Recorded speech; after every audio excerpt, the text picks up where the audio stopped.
The following account is real. Names have been changed to protect the living and the innocent. This journal contains language and content that may not be suitable for all listeners.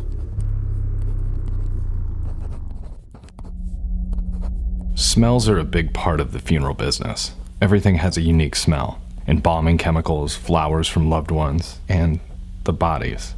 I've experienced a lot of foul odors in my time at the funeral home, but I'm not ready for tonight. Definitely not ready for tonight. My name is Grant, and these are my funeral home stories. Chapter 3. The first time I puked on a body. It's the third Sunday in December, just after 6 p.m. I've been on call since Friday at 5 p.m. I'm 21 years old. Ned, the 60-year-old Irish funeral director I'm on call with this weekend, hasn't bothered me once, and I like that. We're experiencing a mild winter, so there's about 3 to 5 inches of old snow on the ground. The temperature is just below freezing. I'm spending my time with my 90-pound yellow lab Carter. We're sitting on the couch and I'm eating handful after handful of an unnamed corn chip. Footnote: I've decided not to say the name of the chips for reasons that'll be clear later in the story, but when I refer to corn chips, imagine a cheesy nacho flavor and a room temperature ranch. You understand? My girlfriend Mary is on her way over from the all-girls college she goes to 25 minutes away. Some nights when I'm on call, Mary comes to the house and hangs out with Carter and I. Let me tell you a little bit about my dog Carter. He comes up again later in the story. Carter thinks he's a lap dog, but he's a horse. He's never met a stranger, and he's always finding a reason to lick you, even before he smells you. Carter can find 4 ways to stick his tongue in your mouth before you can reach over and hit your snooze button on your alarm clock in the morning. He's a good boy, though. The reason Mary visits on nights when I'm on call is because our funeral home likes its directors and assistants on call to be within 15 minutes of the funeral home for quick and professional response time to our families in need. Mary doesn't mind, though. She likes to get off campus, and it's a break from her agoraphobic dorm mate. She calls me and tells me she's 10 minutes away. I eat another handful of chips and wash my hands. As I'm drying my hands, the phone rings again. It's not Mary this time. It's Ned. He breaks the bad news that we got a death call. 1 dead, natural causes, first floor, and it's 3 minutes from the funeral home. I'm upset for a moment, but then I remember it's my job, and I don't really have a choice. Plus, with the call being so close to the funeral home, I'll be back on my couch in an hour. Hour 10 max.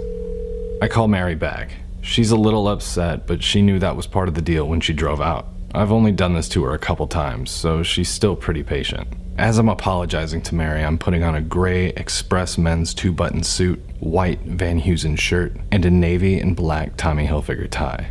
I know it sucks, Mary, but Carter's here. You two can hang out until I get back. I shouldn't be long. I look down in my closet at 2 potential footwear choices. One is a heavy-duty, fully waterproof Vibram-soled snow boot. The other is a $40 pair of water-resistant black cap-toe dress shoes with a stylish faux leather sole. One is waterproof and is an amazing choice for the call I'm about to go on. The other is slick and water-resistant and will cause me to slip in a pool of blood onto a dead man, triggering a very embarrassing moment. Unaware of it at the time, I chose the embarrassing option. I shouldn't need a big, heavy boot. There isn't much snow on the ground. Little did I know, it wasn't the snow that I should have been worried about. I slide the $40 shoes on while I'm getting off the phone with a very annoyed girlfriend, throw on my coat, and I'm out the door. Before I leave, I put a small jar of vapor rub in my left front pocket. I've been pretty sensitive to smells lately, and a little vapor rub in the nose helps mask most odors. Notice I said most odors. I jump into my maroon Pontiac Grand Am and slide out of my driveway. I see Mary's car turning around the corner. Our cars meet halfway up the street. We both roll down our windows and I immediately apologize. She tells me it's fine but rolls her eyes. I shouldn't be more than an hour. It's gonna be a quick house call. Pull up, load up, take off. I'll be back in no time. Mary seems okay with this, but it's hard to tell. I drive off. 25 minutes later. Ned and I pull up to an old bungalow-style house just off Troyer Street, not the best part of town.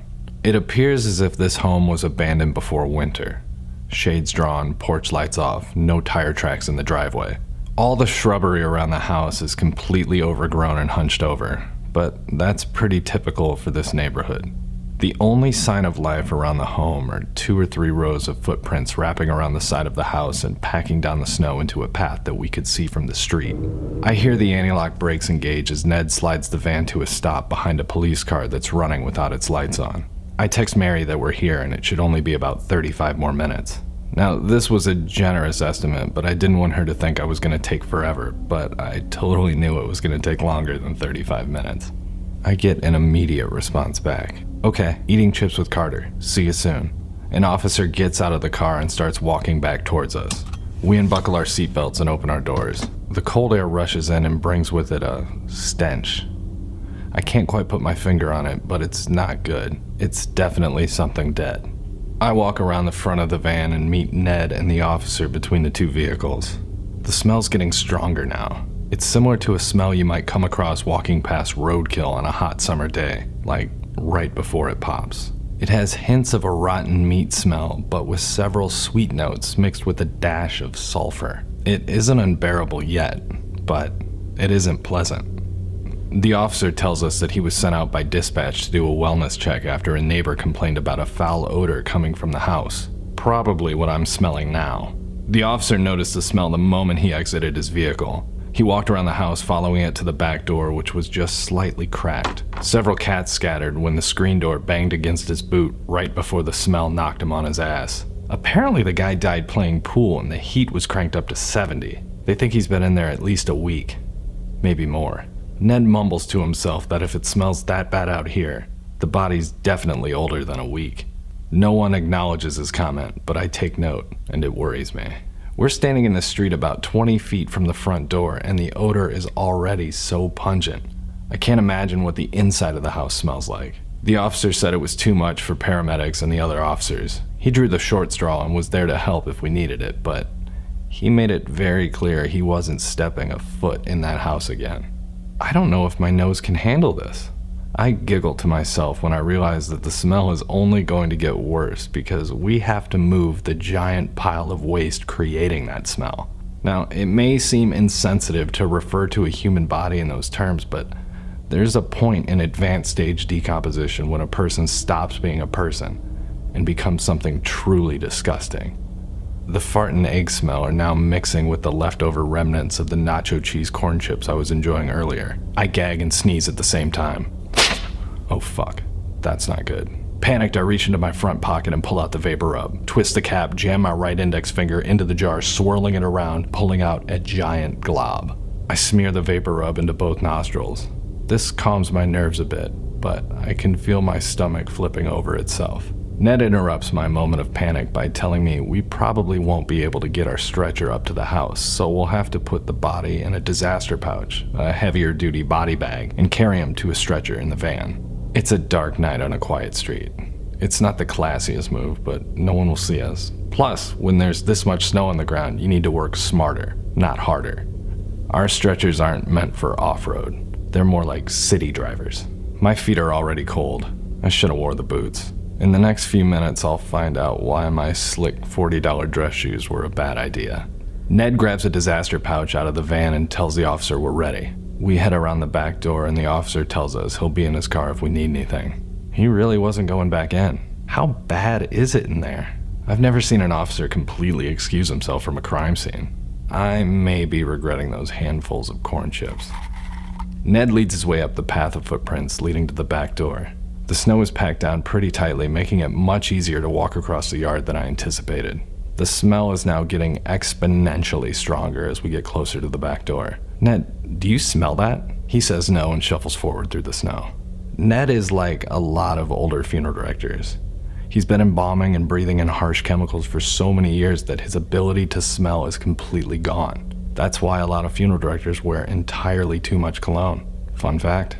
We finally make it to the back door of the house. The smell is intensified. It's as if I didn't stick the large globs of vapor rub up my nose. The smell of rotten human flesh is now all I can smell, and I'm not even in the house. Small pieces of corn chips are underneath my tongue and littered around my mouth, taking on the flavor of the smell. I feel nauseous. I spit into the snow before following Ned into the house. I take one last gulp of cold air and hold my breath. I don't plan on breathing the entire time I'm in this house. That seems possible, right? Let's see how long I last. I break the threshold of the house and take in my surroundings. Immediately I see a TV with the DVD icon bouncing from edge to edge. There's a tall skinny lamp sitting in another corner behind a brand new brown leather lazy boy. It's the only nice thing in this crummy place. There are stacks of newspapers everywhere and cheap imitation wood paneling covering the walls. Well, what you could see of the walls, behind the stacks of cardboard boxes. I look on the floor near the pool table in the center of the living room and see a large, bloated, black and green dead body laying in a pool of its own liquids. It's a shame that he's ruined such a nice shag carpet. It's only been a minute or so of trying to hold my breath, but I need to take a breath or I'm gonna pass out. I'll just do it and get it over with. It can't be that bad. I inhale deeply and immediately taste 30 years of stale cigarette smoke, cat piss, sulfur, and meat. Rotten, human meat. I don't think it would be so bad if the source of the smell wasn't plopped directly in front of me. The back of my throat tightens up to hold back a gag as I approach the body with Ned. My mouth is so dry. I can't tell if the man laying on the floor in front of me is obese or just filled with gas and ready to burst at any moment. The man's wearing cheap dark blue jeans, a black motorcycle club t-shirt, white athletic socks, and brown leather Velcro sandals. Very stylish. His cotton t-shirt looks like wet latex stretched around his gas-distended abdomen. His arms lay by his side. The blood and decomp colors on this man's body looked like they were painted by Bob Ross. Strong blacks, greens, and reds covering the skin like happy little clouds. A thick red liquid is coming out of his forearm from where the skin had decomposed enough to stretch and split. And that's when it occurred to me that I may step in this guy's mess. Fuck. I should have wore those boots. I look at Ned's feet. He's wearing boots. I look at my feet. I sigh. I wasn't planning on jumping into a person puddle when I walked out of the house tonight. I guess I'll do my best to avoid stepping in him. I dressed for a quick in-and-out house call. I'm not even touching him, but somehow I feel like he's covering me with his putridness. I feel the humidity in the room increase. At the same time, I notice the furnace turn over. What the fuck? Nobody turned off the heat? Turning off the heat now won't change the fact that this fella's been slow roasting in his house for a week, but come on. Inching closer to the body, I put on my heavy-duty surgical gloves. Ned unfolds the disaster pouch and places it next to the body. Just from touching the floor, it's immediately covered in our body's filth. Well, we can't have that. The pouch is supposed to keep the mess out. Ned thinks for a second. We'll double bag it. We'll use 2 pouches, but I'll need to grab another one from the van.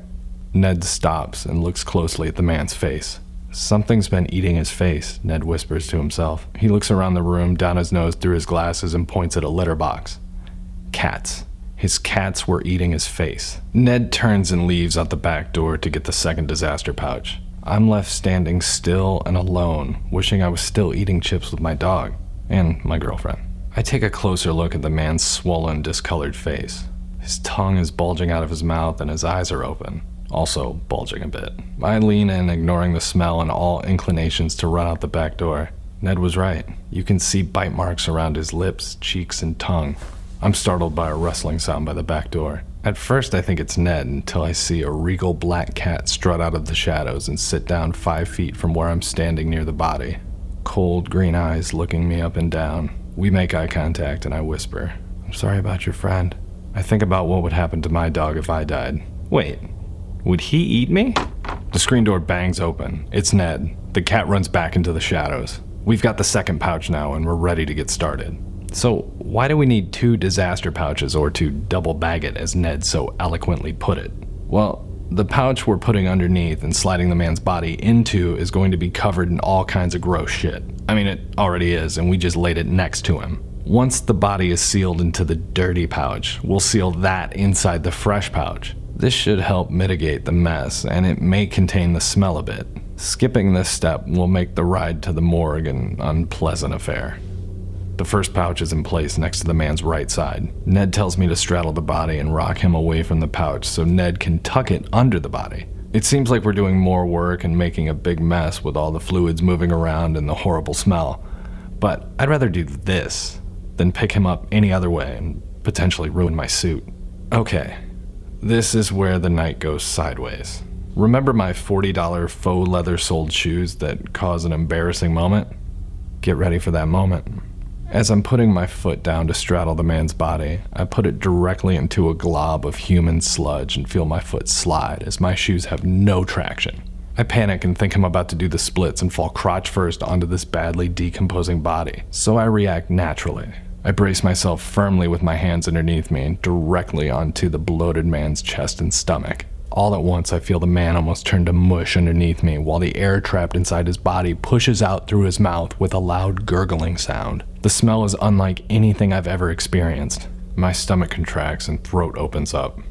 I throw up in my mouth. I'm holding my mouth closed and focusing on trying to stabilize myself. I can feel the half-digested corn chips in my mouth, nacho cheese, ranch, and stomach bile. I swallow hard, getting most of it back down, but now the taste of vapor rub, dead body, and corn chips are overwhelming me. I feel my esophagus open. I can't help it. I empty the contents of my stomach all over this man's nice black motorcycle club t-shirt. It was mostly chips, though. Eyes wide open, I stand frozen from embarrassment and shock. Blood rushes to my face, making me feel hot. Did that really just happen? My partner Ned, unfazed, says, "Okay, are you ready?" I nod my head. I remember where I am and channel all my focus on getting this guy's body in that bag and out the door so I can get home to my girlfriend. I steady my footing, creating a bridge over the man's body. Since I'm rolling him, I decide to reach with my right hand and firmly grab the upper meaty part of his right shoulder so Ned can slide the pouch under. We'll repeat this on the other side. When I slide my hand between the body and the floor, I noticed something that bothered me. It was warm. Like, surprisingly warm. It almost feels like a pot roast that's been in a crock pot most of the day and is now sitting cooling off on the living room floor. I wonder how tender his flesh is. Will this guy just fall apart if I move him? I'm hoping that I don't rip this man's arm clean off his body. If I touch him and it's super gross, I'm gonna lose my shit. With a little hesitation, I lift and pull the man's shoulder over. A less audible gurgle comes out of his mouth this time. Nothing really happened when I pulled on his arm, other than the fact that the top layers of skin split and slipped off. You know, normal stuff. I think about what time it is. I feel like I've been gone forever. Mary's gonna be pissed. The soiled pouch is now sealed into the clean pouch. We move the body bag towards the door. Ned is lifting the large vinyl black pouch with both hands behind him, the head end. I'm lifting the foot end. The bag's heavy nylon carrying straps are rubbing against my surgical gloves, pulling the little hairs out of my knuckles. I break the threshold from the house to the outside world and take my first breath of fresh winter air. I close my eyes for a moment as we pause to readjust our grip, and I think to myself, the worst is over. But was it really? I'm devastated by the conversation that Ned and I have next. We put the body in the van and close the bag. As we're walking to our doors, I say to Ned, "I'm starving. I think Mary and I are going to order a pizza." We get in and close the doors. Ned says, "You're seeing Mary after this?" I look at him puzzled. We're sitting in the van now, which is sealed with Ned, myself, and our smelly dead friend. And it hits me. The smell's back, but now it's much worse. I roll down my windows and cough, sticking my head outside. I'm worried I might puke again and don't want to add to the unpleasantness of our van ride. Ned puts the van in drive and says, "We're going to stink for 3 days. You're not going to want Mary to smell you tonight. She won't ever talk to you again. You're going to need to air your suit out for about a week, throw away your socks and your underwear, keep your shoes outside away from your carpet. You don't want to track this into your house. And be sure Carter stays away from him too. He could get sick." Oh. Filled with disappointment, I grab my cell phone. I call Mary and tell her that although she's been waiting for me for over an hour, I think she should go home. As I'm talking, I smell the inside of my suit jacket, and I'm very ripe. I feel like I've been marinating in this guy. Mary has a weak stomach and decides to take my advice and head back to her dorm. What a great date night.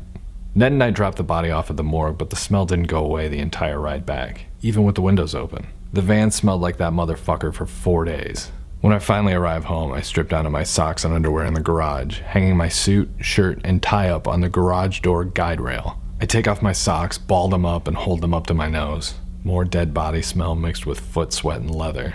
I use snow to clean off my shoes, and most of the residual mess washes off. However, the whole sole is stained red, and there are several dark brown and black spots around the forefoot. Ooh, our smelly friend came home with me. Thank God I didn't walk in the house with these on.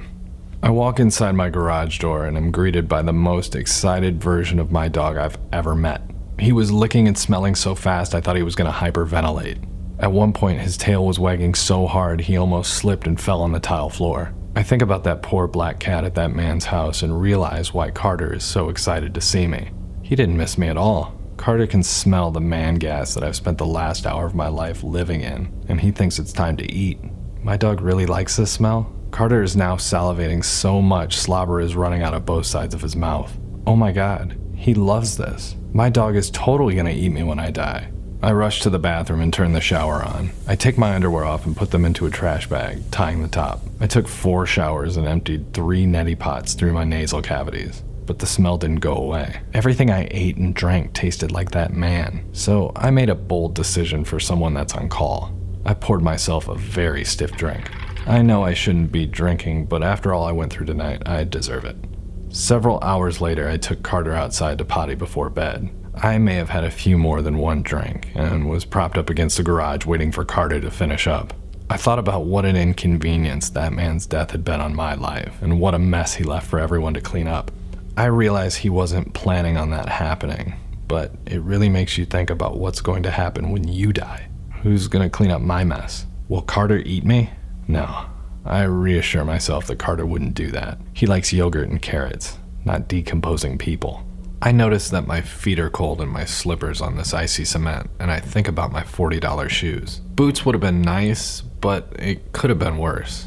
They kept my feet warm and dry, so that's a win. The big dark spots on the soles are pretty gross, but it's just caked on crud. I can disinfect in the morning. I sure am glad Ned reminded me not to bring these inside the house. I wouldn't want Carter messing with them. I hear Carter's collar jingle behind me. He wants to go inside. He's by the step by the door. He's really excited. His collar just keeps jingling. Did he find something to eat? I walk up behind Carter and my mouth drops in horror. He's licking the bottom of the shoes. Like, really going to town.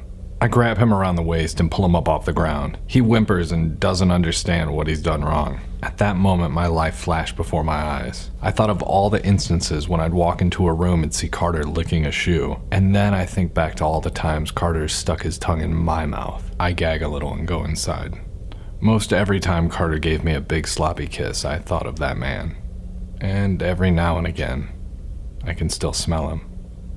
My name is Grant, and these are my funeral home stories. Hopefully you enjoyed this episode. If you did, be sure to subscribe and tell a friend. Have a question or comment? Follow me on social media, @Pomo and Kitsch. Also, be sure to listen to my album, Pomo and Kitsch, Fetch, available wherever you listen to music. Thanks for listening.